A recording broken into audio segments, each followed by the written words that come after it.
And just looking through, it's like you're looking up, you look over at the security post, and the soldiers are looking back at you. It's like you look at them, they're looking at you.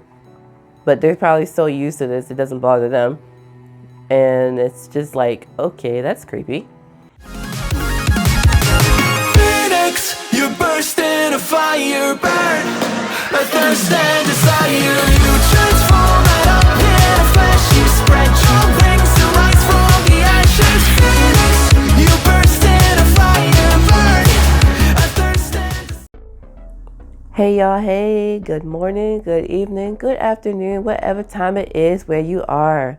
Welcome back to my channel, y'all. I'm Sasha. If you are new, if you're a returning subscriber, welcome back, my Laura Royals. So good to see you. If you are new to the fam, welcome to the family, my new Laura Royals. So good to finally meet you.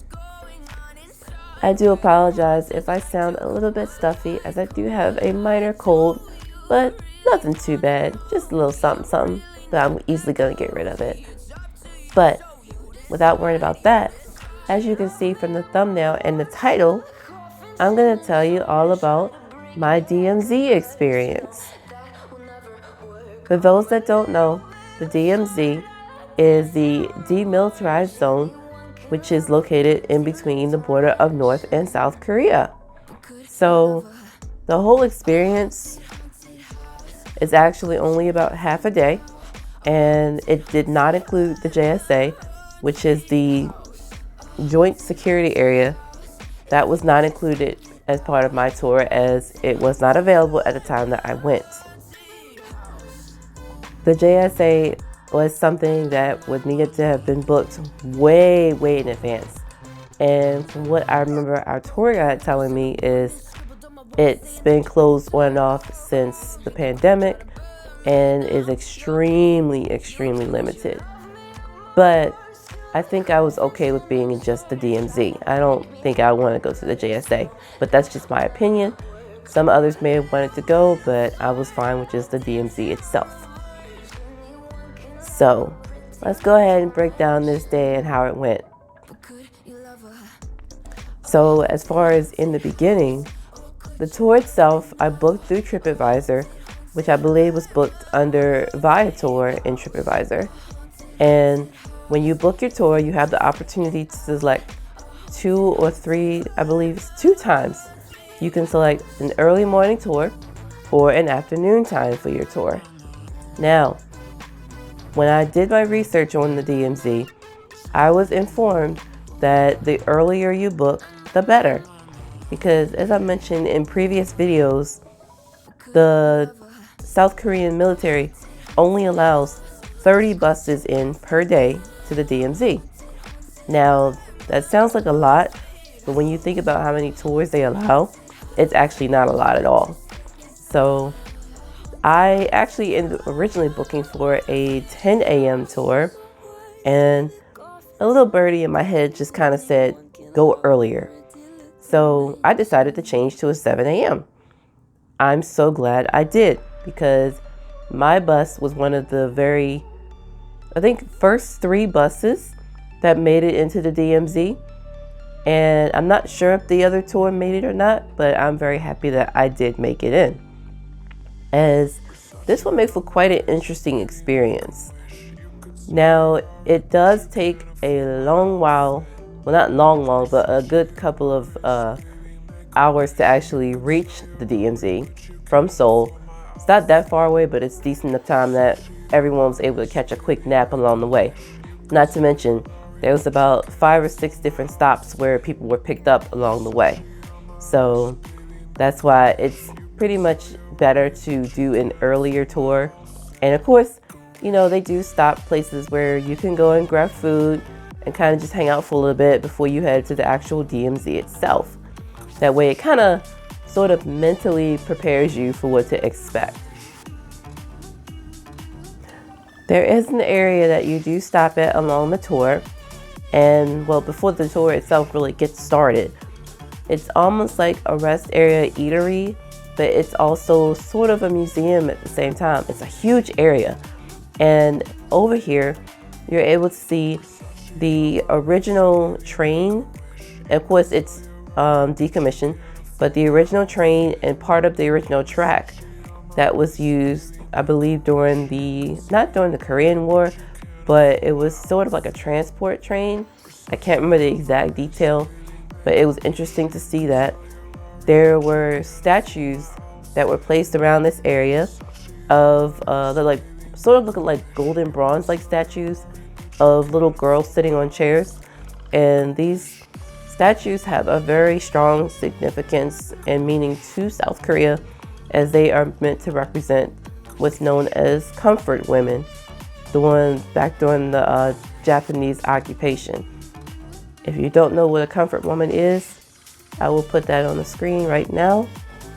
Take a moment and read, and you'll see why things are the way they are between the Korean and the Japanese, starting from back then.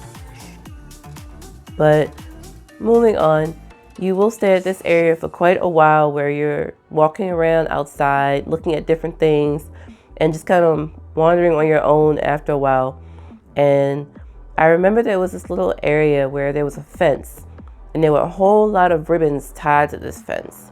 And they were from all around the world. And I feel so bad that I cannot remember the significance of this, but they hold a very deep meaning to the DMZ and what went on, back during the Korean War and things like that. But it's sort of a sentimental area that kind of sort of gives you that feeling of nostalgia of things that went on in the past. Not nostalgia in a good way either, but it's something that should be taken very seriously, and it's sort of like a way of remembering the things of the past and what should change and things that should never have happened. But it's interesting because also stopping here, you are told to give up your passport for a moment, because the South Korean military needs to verify who you are before they let you into the demilitarized zone. So we were told to give our passports to our tour guide, in which she went and handed them over to the military soldiers, and they basically just register you, make sure they know who you are, and then once you get ready to head to your bus, you get your passport back. And then once you're on your bus and you head to the zone, when you get to the security checkpoint, the checkpoint is where they have the entire list of people that were registered per tour. And then there'll be 2 soldiers that come onto the bus, and they will check each person's passport, make sure you match your picture and you match your name, and then you're good to go. So that was kind of all over the place. But now we're going to move to the DMZ experience itself. So pulling up to the demilitarized zone, it was kind of creepy almost. I think because of the fact that it was supposed to rain later in the day, and it just added this whole creepiness to the entire area. As we drove around on our bus drove around through the area going up to the different sites that we were going to see. We actually passed one particular spot that I thought was very unique.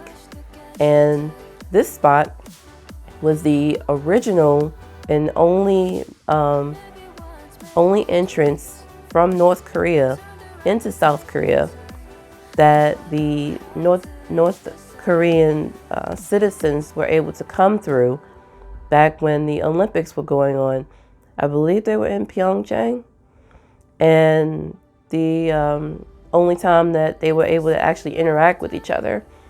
And when I say it was blocked off, sealed off, never to be opened again, it looked like one of those forbidden areas where it's never going to be opened ever in its lifetime.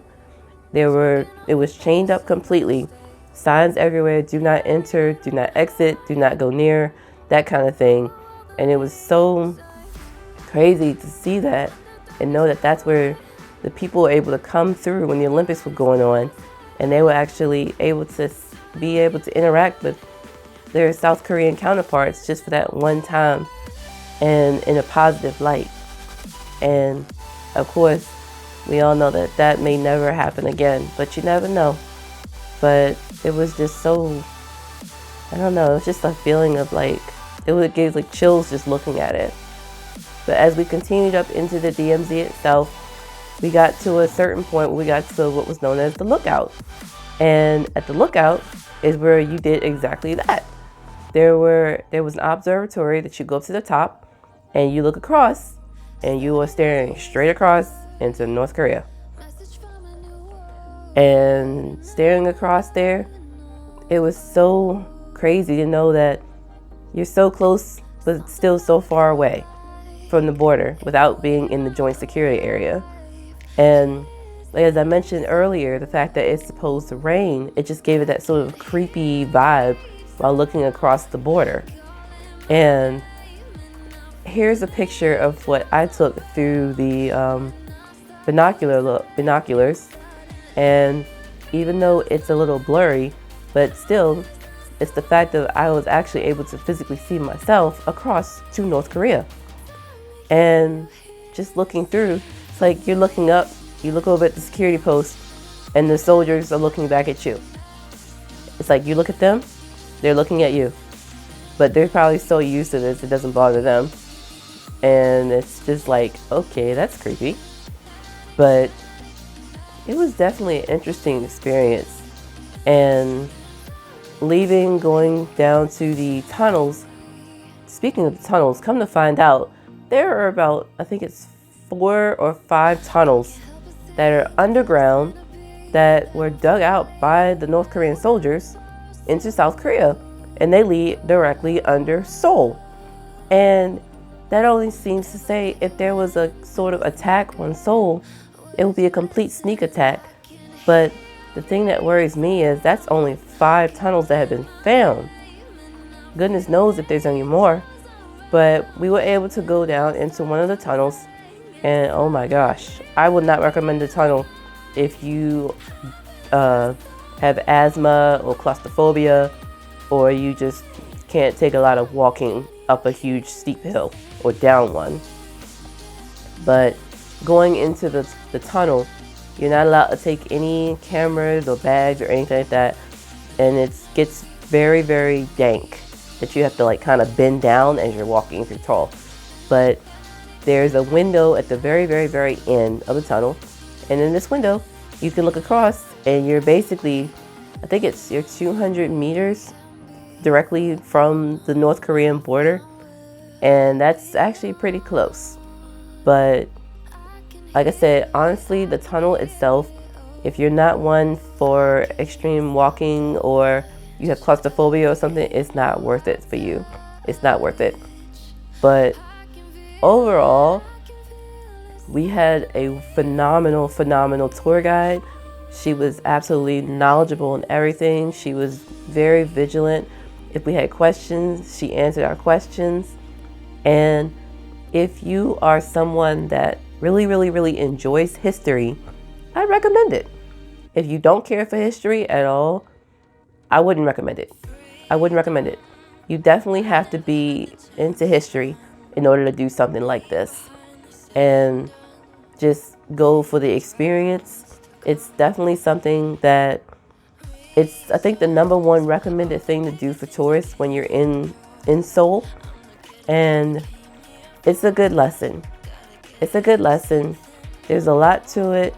It can be overwhelming, especially if you are Korean and you've never been to the DMZ, or you just want to learn about a little bit of that history. It can be a little bit overwhelming. Or if you're someone that, you know, is related to anyone that was involved in the war or anything like that. But I definitely recommend it. Would I do it again? Maybe. That's the first time I can say a maybe on something, because it was good for the experience. But as far as doing it again, probably not. Would I go to the joint security area? I don't think so. No, I'm good. But I'm sorry if this was all over the place, but this was my experience at the DMZ. Hopefully this wasn't too long and too boring and too drawn out. If you enjoyed it, please give it a thumbs up. If you like travel and aviation, please consider subscribing to my channel. Please follow me over on Twitter at DragonPink07, and I will see you all in my next video.